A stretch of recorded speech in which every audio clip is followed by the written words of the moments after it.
of two topics talking about functions, specifically higher order functions. And the title is a bit misleading because today, when we talk about functions, one of the first things that we're going to kind of get to is the idea that, well, functions may seem intimidating, but really they're not any more special in JavaScript than anything else is. And by that, what we mean is that we treat functions the way we treat any other data types, right? With things like numbers, strings, booleans, we create them, we use them, we manipulate them, we pass them back and forth. And with functions, we do very much the same thing. Um, so, um, so the only kind of thing that we need to really be aware of with regards to functions in JavaScript, which is to say that they are objects, and very counterintuitively, we actually treat them the same way that we do any other value in JavaScript. So if I take a look at an example of something like an amazing array, here I create an empty array, and I'm able to go in and well, I have a string called happy string. What I'm actually able to do is I'm able to push this string 3 times into the array, and when I print out my array is a string with my array is an array with 3 strings in it, right? This should not, hopefully, at this point, not be a surprise to anybody. But our point should drive home is that, well, if functions are just like any other data types, then it stands to reason that here, whereas I can create an array with 3 copies of the same string, I can also create a function. In this case, I create a happy function, and I can push in the same function into the array 3 times as well. And so here, this is a bit of a nuance in terms of how we print out or how console log prints out arrays. Just know that inside the array, those functions are not inside any more nested arrays. But the goal here is to kind of show you that in the last example, I took 3 strings and I put them inside the array. Here, I'm taking three functions and putting them inside the array as well. And so the way that I pass or capture, or even the way that I manipulate functions, is not much different in the way I manipulate and pass around other data types too. It's just that we haven't seen it nearly as often. And so what does this mean for us from a very practical standpoint? Well, so if we think about how, for example, if we keep sticking with our array example, on lines 4 through 6, I have a function called happy function, and when I run it, all it does is it just console logs out I am happy, right? On line 8, I can easily create a variable like that, right? So this looks very much like the last example, in which I have an array and I basically put the happy function in there 3 times. Now that I have an array with 3 functions, the next question becomes, well, usually speaking, when we create functions, we're actually able to run it. How do we do that if this function is being contained inside something else? And the answer is we treat it actually very much as if it could be anything else, or if it could be any other data type, right? And so on line 10 here, what I've done is I've created a very standard for loop, and I'm still looping over the array.length, right, with a counter of I. At each instance, I create a variable called element, and that just equals whatever value is at amazing index whatever value is an amazing array at index of I. And then on line 12, notice there we invoke the element, right? Now, for us, if we know that in this case that because we saw amazing array get created on line 8, we know that each of those elements is a function, and on line 12, I am able to invoke it. But the main thing we want you to be aware of here is just twofold. The first one is in that for loop from line 10 to line 11. Notice how we don't actually have to know what kind of data amazing array holds, right? Amazing array could be holding 3 functions, it could be holding 3 strings, it could be holding 1 function and 2 strings. It doesn't matter because once again, we're kind of treating all the data types in this array in the same way. The only place that we make a distinction around what we do with this data type, with this element, is on line 12. And notice there that we're trying to invoke it. And usually when we try to invoke a variable, it means, hey, we're dealing with a function here. And so on line 12, when I invoke element, that is the same as me invoking the element in the array.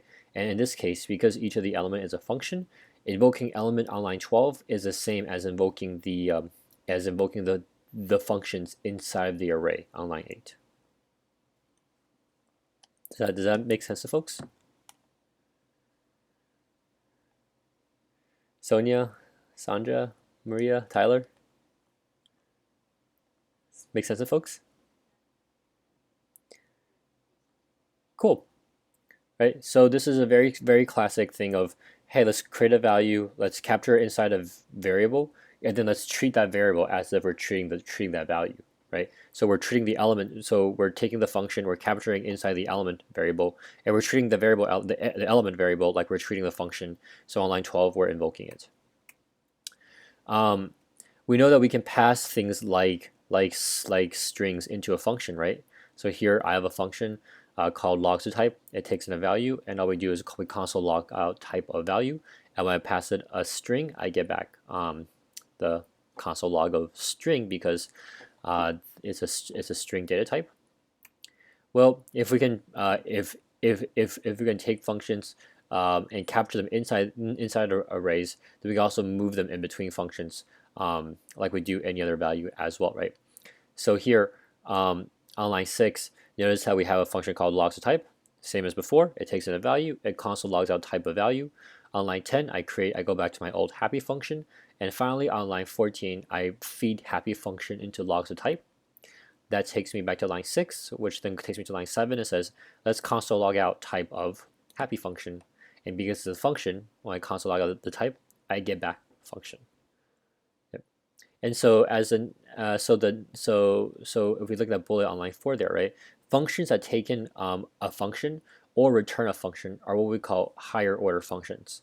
Now, the name is slightly misleading because when we say higher order, we don't mean that it's any more important. We just want to denote that, hey, this is a function that either takes in or gives out other functions. It's a bit of a, how should I say this? It's a bit of a more of a description, even though the name makes it sound like something very different or there's a different level of priority level. But in reality, all it does is it's a little bit more of an added description that tells us what that function does. Okay, there's no performance difference, there's no priority level difference between a higher order function or any other functions or even data types in JavaScript, except that it just kind of tells us, oh, by the way, this is a function that does something with other functions. And so if you want to run the happy function, then we can just call it as well, right? So here on line 3, I have a function called calls a function that takes in a argument, which we store under the parameter another function. And then on line 4 there, all I do is I invoke the function that was provided to me, right? And once again, I know I'm invoking it because on line 4 I see the open and close parentheses after it. I have my happy function from before, and on line 11, when I feed happy function into calls a function, what that does is now in my parameter, it's on line 3 there, I've created a variable called another function that's equal to whatever was fed into the calls a function, which is the happy function on line 11. And so on line 4, when I invoke on line 4, when I invoke another function, that's the same as me invoking the happy function, and I get back the console log of I am happy, right? So this is, I know when I verbalize to you, it may sound very confusing, but this is very basically just a run through of us telling you, hey, look, functions are no different, and as long as wherever you can use one data type or one type of variable, whether it be a string, a number, or a boolean, you can also use functions there too, right? The only added kind of wrinkle here is we can call functions or we can invoke functions in a way that we can't with other data types. And so here, if I have an example of a function that's called says hi that takes in a name, and all it does is console log out hi name. Similarly with by, we have the same thing. We have a function that takes in a name and says by name. And lastly, we have another function called calls with name that takes in one variable called name and another variable called callback. And what does it do? It invokes the callback, aka it invokes the second thing that we give it. So we're going to assume that whenever you call calls with name, you're going to be giving it something, and then the second thing you give it will probably be a function, because on line 10 there we see us trying to invoke whatever second thing is being given to us, and we essentially pass in the first thing that was given to us, in this case name. And so on line 13, if I do calls with name Sadie and then says hi, right? If we go to line 9, the name parameter becomes Sadie, and the callback parameter becomes says hi. And so when we look at line 10, all the calls with name functions is asking us to do is invoke the callback, so invoke the says hi function and feed in the string Sadie, and so we're going to get back hi Sadie. Similarly, I can call the calls with name with two arguments, one Sadie and the second argument as says bye. And so what that's going to require us to do is now invoke the second argument, which is says bye, and pass in Sadie as the argument. And so when we look at the printout, and on line 13, when I do that, I invoke says hi and pass in Sadie, so I get back hi Sadie. And then on line 14, when I invoke that with says bye, then I get back bye Sadie. Any questions up to here?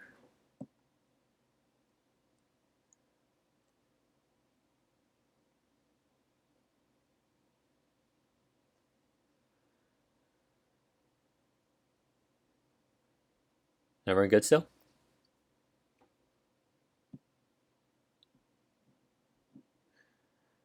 Cool.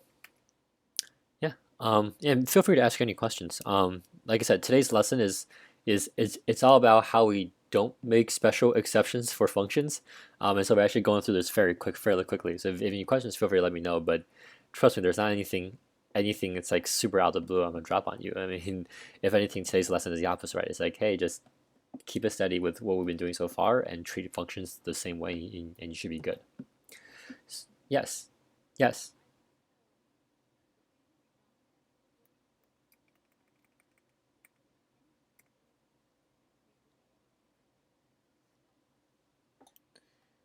Okay. Um, let's why don't you explain it to me, right? Let's take a look at something like line 13, right? So lines 1 through 3 we create a function called says hi. On line 5 through 7 we create a function called says bye. On lines 9 through 11 we create a function called calls with name.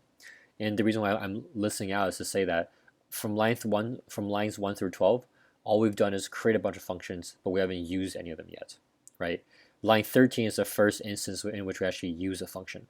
So walk me through how line 13 is, if I was to run line 13, how it would run. Mm-hmm. Yep. Yep. Okay.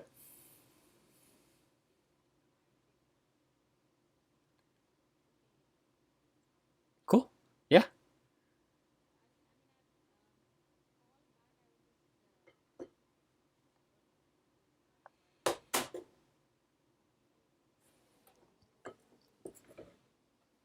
Yeah. In this case, callback is just a variable name. Don't treat it any differently than you treat any other variable names. Cool. Any other questions from folks?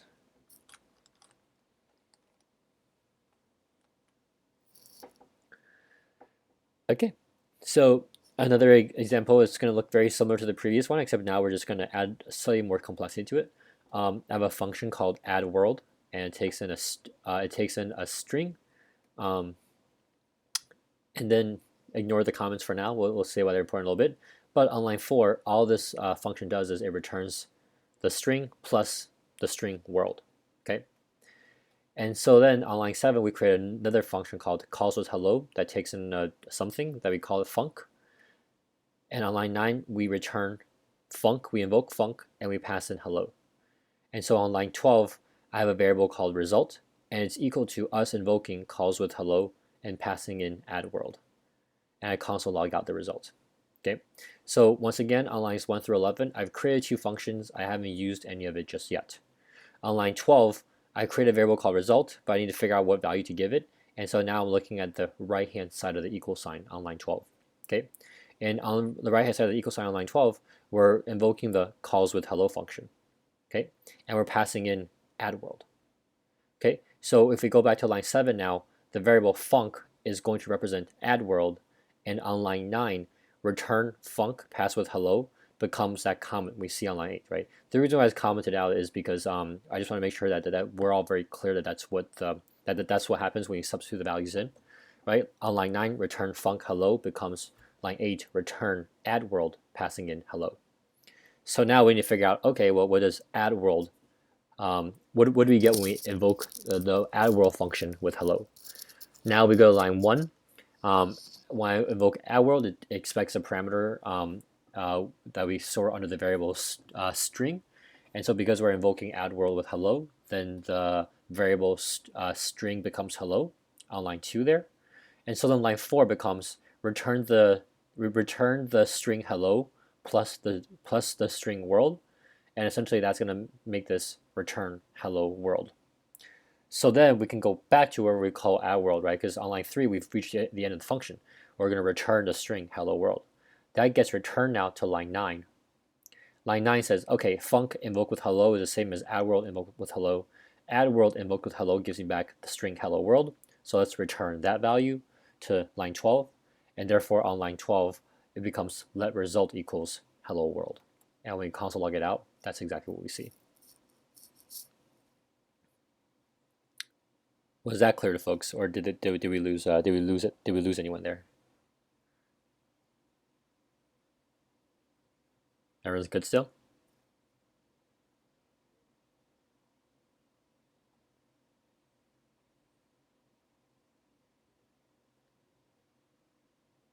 Okay. The last example that we're going to take a look at then will be something that's also very similar, right? But just with a bit more complexity. Like we're just doing the same thing over and over again, but we're just making it a little bit more involved each time, right? The concept is still the same. Here we have a function called say to all that takes in something called names and then something called say with name func. Okay, and when I look at line 2, all it does is it looks like I'm on line 2 there. Whatever I'm getting in, it looks like names is going to be an array because on line 2 I start creating a for loop that's going to iterate over names.length, so I know that names is going to be an array. And then on line 3 I'm invoking say with name func and I'm passing in names index I. So basically all it's saying is I'm going to create a function called say do all. It's going to expect two things. The first thing is going to be an array, and the second thing is going to be a function. And when I do get those two things, what I'll do is I'm going to loop over every element in the names array, and I'm going to invoke the function with each element. Everyone follow so far? So if I have something like let group equals Jane, Jill, Pip, and Mike, and I have a function called say hello with name, that just takes a name and prints back hello, that name. What I can do here on line 13 is I can actually just feed in group, right, the array into a say to all, and then the say hello with name function into say to all as well. And now when I look back into the say to all function, names become group, right? Or rather, yeah, names become group. So names is an array with 4 names in it. Say with name func is a function that takes in a name and says hello. And then on line 2, I'm going to iterate through those 4 names. And for each of those names, I'm going to invoke the say with name func, i.e. or aka the say hello with name function, and feed in the names. And so when I do that, I'm going to get back hello Jane, hello Jill, hello Pip, and hello Mike. Right? This is basically us saying, here's a function, here's an array. Now my say to all function is going to run that function for every single element in the array.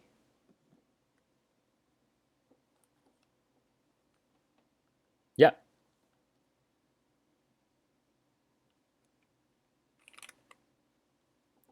Yep. Sure.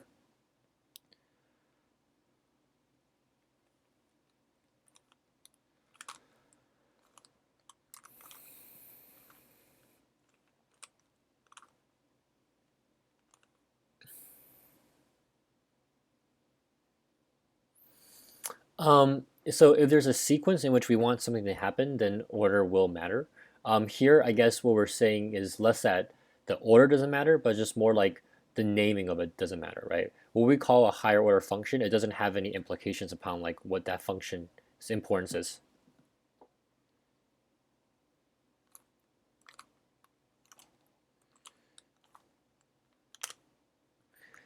Yeah. So you don't have to, like, the only way you would specify that is in the way that your code is laid out, right? Like you will want A to run before B, before C, before, yep. Yep. Yeah, no, yeah, that order is always going to matter because it's the way your code is going to execute. Yep, no problem. Cool. So, one thing to note here, and this is more of a extra wrinkle as opposed to a brand new concept, is that we can also pass in anonymous functions as well. I'm not sure if you guys have seen anonymous functions yet. Anonymous functions are basically functions without names. So in the previous, so let me just go back one slide real quick. So here we have a function. This is the previous slide. We create a function called say hello with name, and all it does is it takes in a name and console logs out hello name. Well, I can also rewrite that as an anonymous function, which is to say on line 11 there. Look at that second argument, right? I'm still invoking say to all. I'm still passing in group, but for my second argument, rather than creating a function, storing it in a variable, and then passing in the variable, notice here I'm just passing in a function that takes in a name and then console logs out by name directly, right? That's just a way to, and that's another way for us to pass in functions.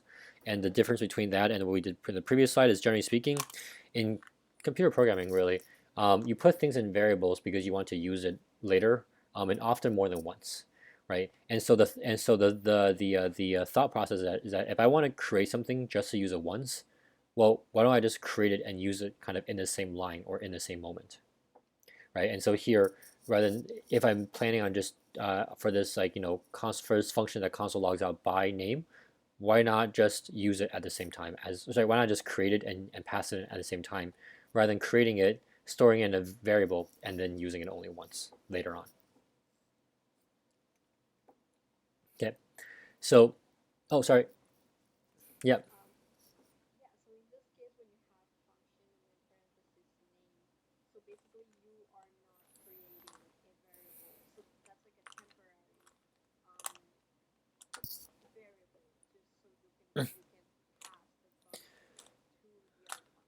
Yep, correct. Right.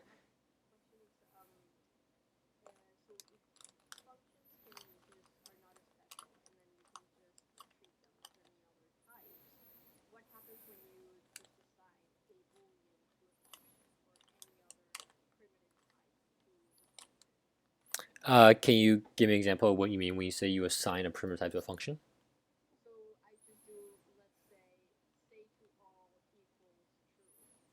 Okay.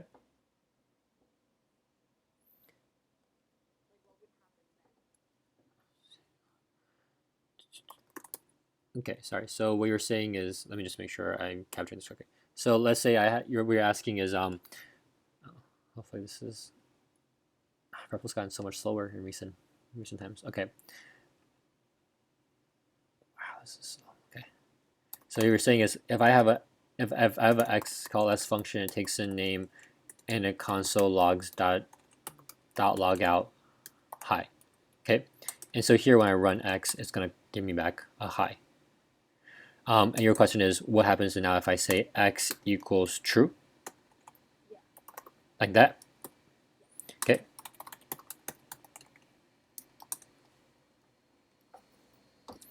Well, this is right? Because remember, like, this is what we're talking about, right?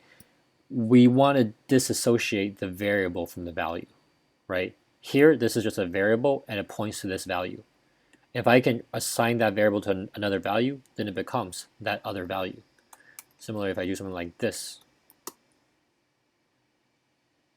right? Same exact idea. It's the same as me saying, hey, let y equal 5, and then I'm writing y equals 6, right? Even though I'm switching between data types, the concept is still the same. I have a variable, it's pointing to a value, and I can point that variable to any other value that I want. Yep. Cool. Yeah. Good question though. Okay. Okay. So the last thing we're going to look at is this calc function. Here I have a function called plus, takes in two numbers and just returns the first number plus the second number. I have another function called minus. I take a first number, second number, and returns, as you can guess, the first number minus the second number. And then I have a function called calc on line 9 there, right? Calc takes in three things. It takes in a number, it takes in something called operation func, and it takes something called num2. Now, just so we're all clear, we named the variables inside calc. It's something that's very easy for you to understand, but we could name those variables anything we want, right? It could be num3, operation func, num4, right? There's nothing that ties us to that, right? The num1 we see inside the calc function does not necessarily have to be the same num1 that we see in the plus or the minus functions. And on line 10, what do we do inside calc? We invoke operation func. We pass in the first argument, num1, and the third argument, num2. and then we return whatever that whole function returns out of calc. And so if I do something like calc and I pass in 10 comma plus comma 20, that's us invoking calc. Num1 is equal to 10, operation func is equal to plus, and num2 is equal to 20. And so then when we get to line 10, operation func becomes plus, and we're passing in num1, which is 10, and num2, which is 20. So that's us, basically us running the plus function and passing in 10 comma 20. Well, what's 10 plus 20? That's going to give us 30, and that gets returned. We see that on line 2. That gets returned to line 10, and then line 10 becomes return 30. Similarly, on line 14 here, if I call calc and I feed in 50, comma minus, comma 10, that's the same as us returning the minus operation invoked with 50 and then 10. Well, what's 50 minus 10? 50 minus 10 is 40, and so we're returning 40 on line 6. That gets returned to line 10, and then that becomes returned 40 as well. Everyone good? Right? Not much different than we did before, except now instead of having a function being invoked with one argument, we now invoke it with 2 arguments, which doesn't actually change anything, right? We still handle it the same exact way.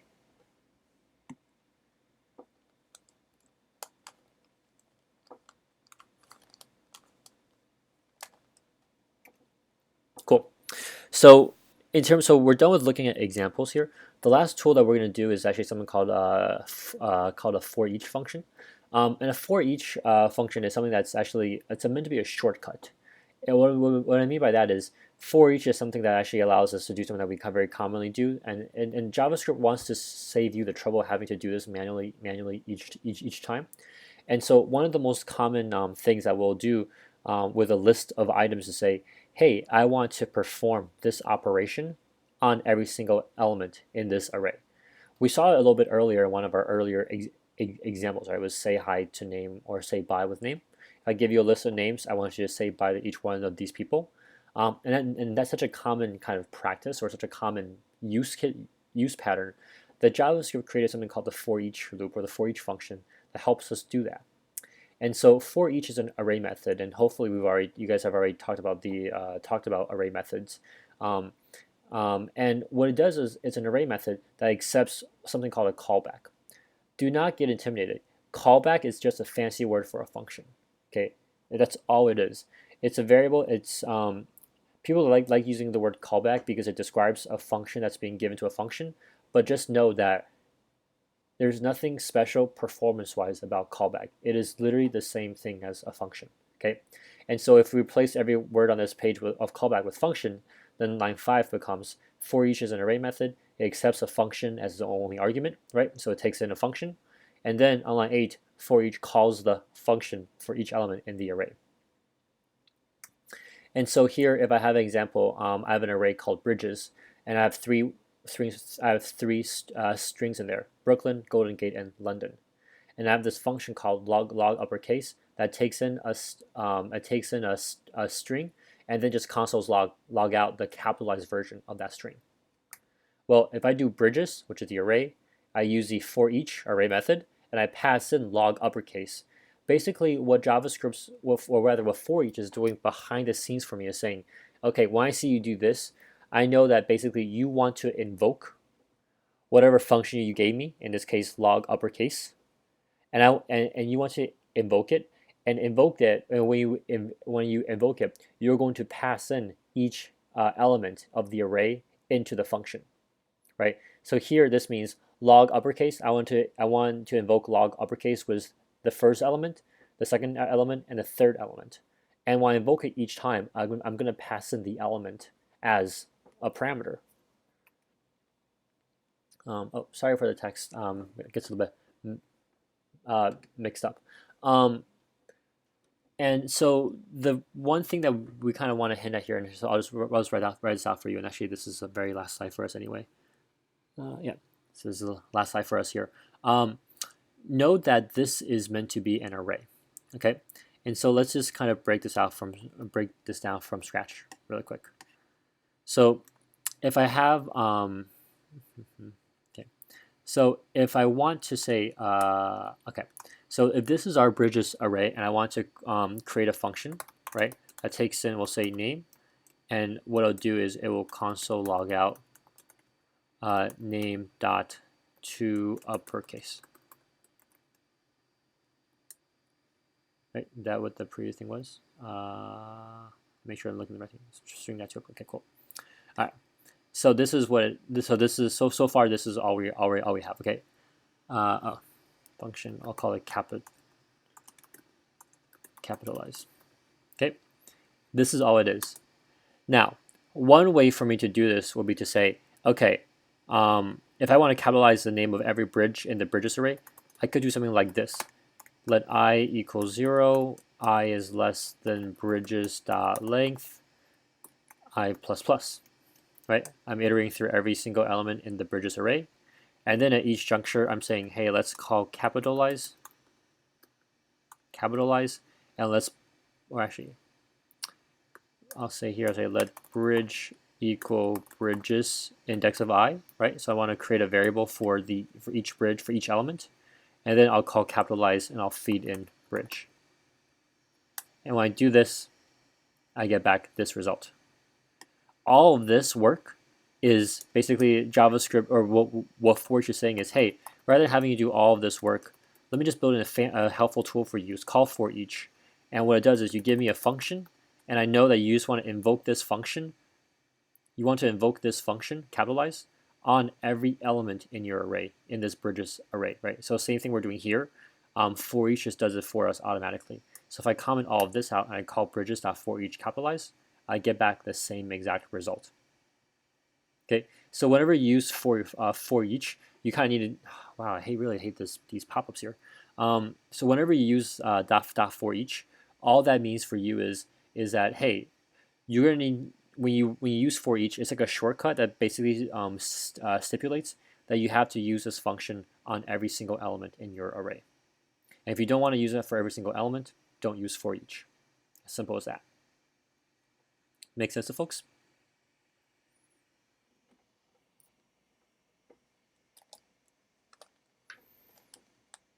Any questions?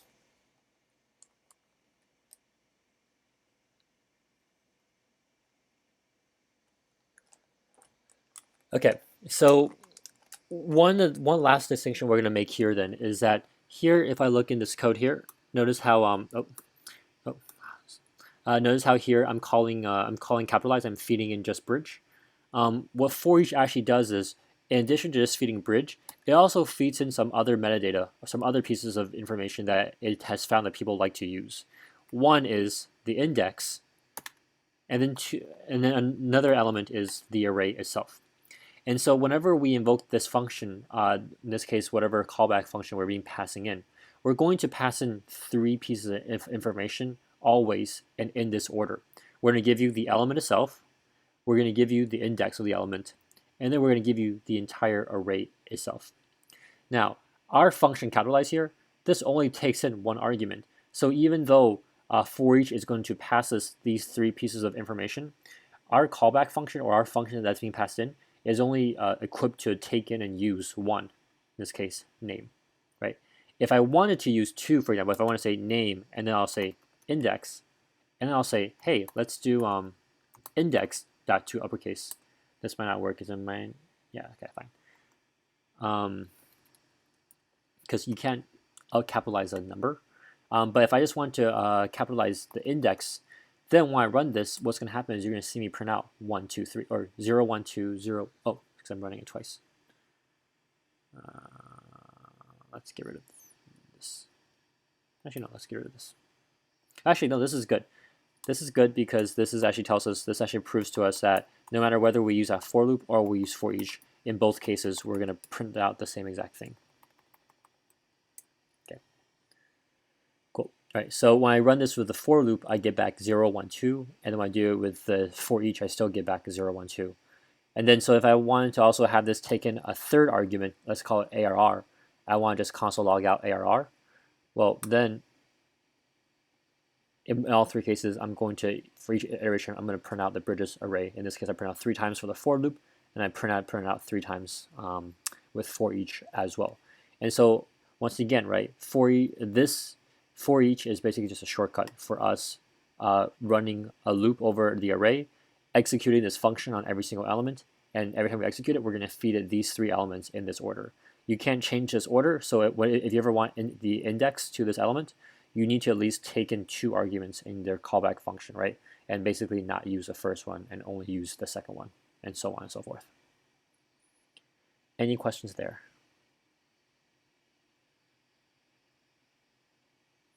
Oh wow, a lot of comments, sorry.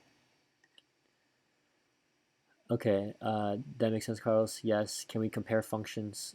Uh, it seems weird that functions. Oh, sorry, I missed all these. Yeah, sorry guys. When we were in Zoom presentation mode, I sometimes don't see the chats pop up, and so it's much better for you to just yell out and ask questions. Hopefully, I think we've. I don't know if we ever answered your question, Cami. Can we compare functions? I guess my question to you would be, well, what are we trying to compare here, right? Comparing if you remember yesterday when we talked about pass by reference versus pass by value, right? Comparing objects is actually very different than what we think it means. I could have two arrays with the same exact values. To a human, they're the same, but to a computer, they're not because they take up different spaces in memory. Exactly. So with functions, we will be comparing the reference, yes, but it doesn't mean that these two functions are going to be doing the same. Like just because two functions do the same thing doesn't make them necessarily equal in the eyes of JavaScript. Okay. Sorry, not any functions. Any other questions on any of this stuff here? Yeah.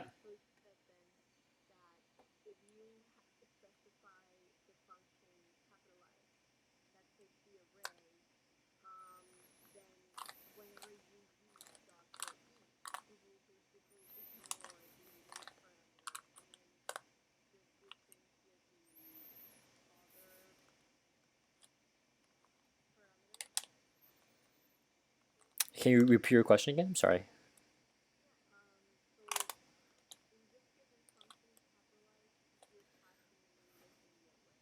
Yep.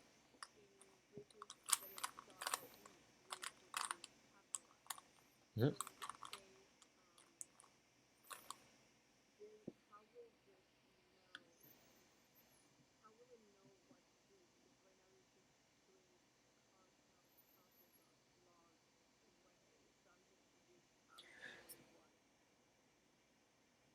Well, because notice how what for each is going to do is for each is going to call capitalize. It's going to feed it three things. It's going to feed it bridge, index, and then the bridges array. And I've basically reset up my capitalize function to take in three things and print out this third thing, right? So this here could be like what we call it new fancy thing, new fancy third thing. Okay, and here I can just console log out new fancy third thing, and when I run it, my outcome is going to be the exact same, right? All capitalized knows like, hey, whoever's going to call me is going to give me three things, and all I'm going to do is I'm going to console log out the third thing, right? So capitalize is only cares about printing out the third thing that it gets, and for each is going to say, hey, I'm going to call this function capitalize, and I'm going to give it three things each time. And so it's now up to the human to kind of make the connection and say, well, for each is going to do this, so let me write my function in a way that accommodates for each's behavior. Yep. Any other questions from folks?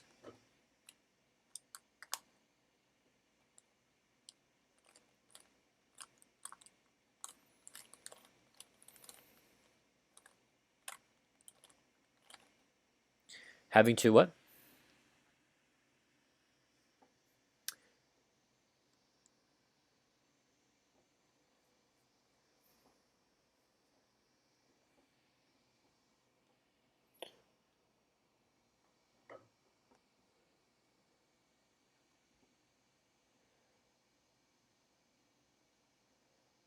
Are you saying reference as kind of like in more plain English or as a JavaScript? Uh,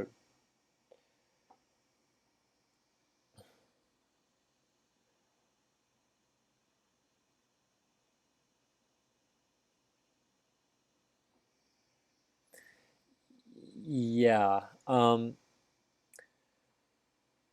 Yeah. So capitalize in this case that it doesn't know what third thing is getting, right? Um,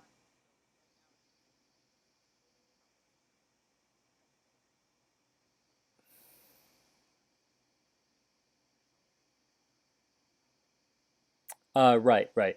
And so this is kind of like one of the drawbacks of using for each is that for each is not flexible, right? For each that says I'm gonna do, yep, yeah. So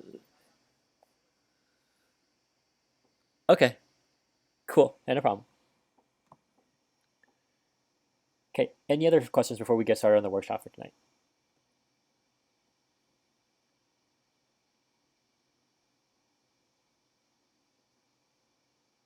All right, even. If there are no other questions, I'm gonna get